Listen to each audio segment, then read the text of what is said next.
AI seems to be here to stay. So if you're here for the first time, this is the Marketing Matters podcast where we talk about marketing trends, strategy, technology, developments, and everything in between.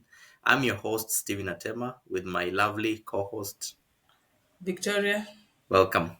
Google and Volkswagen have signed a partnership, an AI partnership to help Volkswagen customers to be able to interact with the AI easily on their cars. So very soon you shall be able to ask your car or your car, or if you're driving a Volkswagen, that is, questions about the car. Maybe you want to know how to maintain the car, or what is wrong with the car, or what are some of the tips on driving, or where you should be going for hotel destinations in a more natural manner.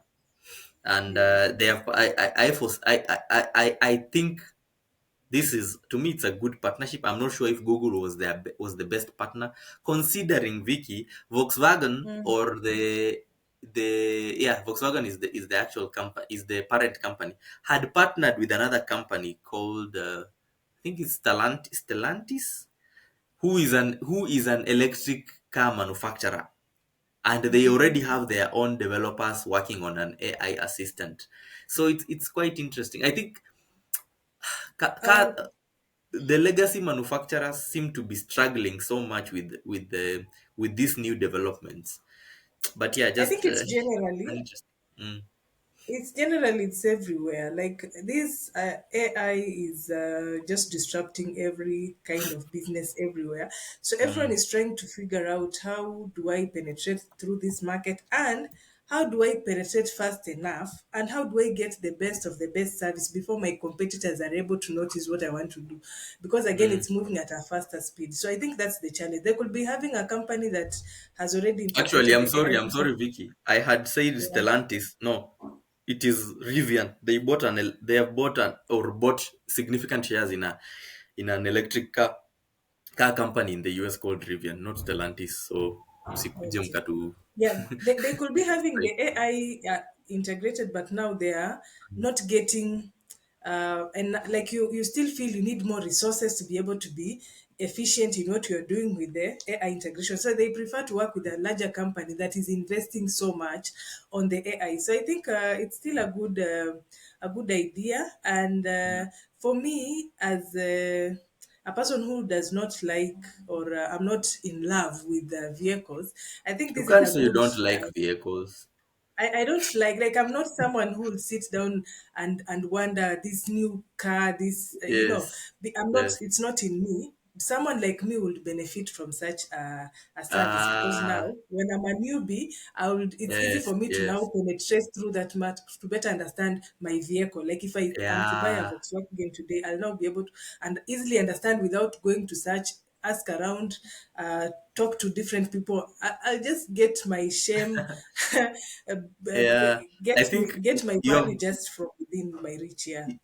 you brought a very interesting point. I always wondered, because most people like me don't really care whether the car can speak to me and tell me that, this is the best destination. By the time I'm going to the car, I already know where I'm going. I already maybe have looked for the best, or the most convenient charging ports.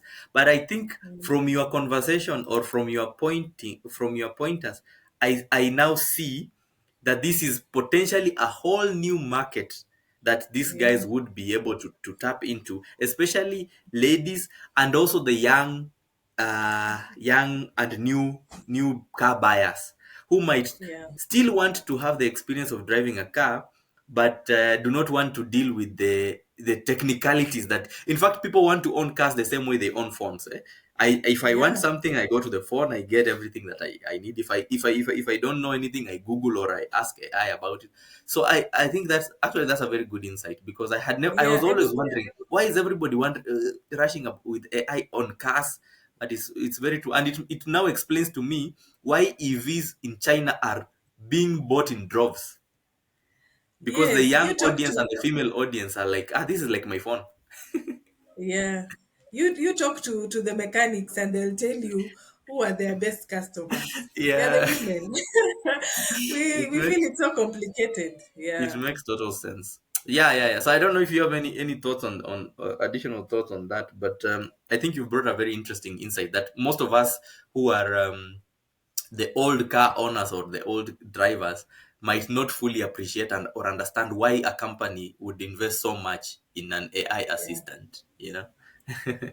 So yeah. that's good. Another thing that I've remembered is why Google and VW, why VW had to go to Google, or why I think they seem to be going to Google, is because VW and most of the, we call them legacy manufacturers, VW, BMW, Toyota, um, Ford, all these legacy manufacturers have been struggling with the electric vehicle adaptation. And mainly is because the way an electric vehicle is designed or developed or built is totally different from the way a normal car or a legacy manufacturer's system is done. And here's an example. For you to maybe not to develop, to manufacture a normal SUV car, the legacy manufacturers are partnering with over maybe 300 service providers. Somebody supplying their electrical cable, somebody supplying their kit, somebody doing the frame, somebody supplying their batteries and whatnot. But now an EV company like Tesla is able to build everything in-house and supply it to the customer as one package, which allows them, if they are if they are working with suppliers, very few suppliers, as opposed to a manufacturer who is has to deal with 200 suppliers. Now, how does this translate to their partnership with Rivian? I think the understanding is there was a speech done by the Rivian CEO who said, you see these cars these days are very electrical. There is that it can massage your back, it can open electrical, the boot can open electronically, it can lower itself, it has a digital display, it can do automatic lighting. Now on the back end, that is a very complicated process. Now for legacy manufacturers, each of those things that I've mentioned have their own computer. Let's call it mini computer inside the car.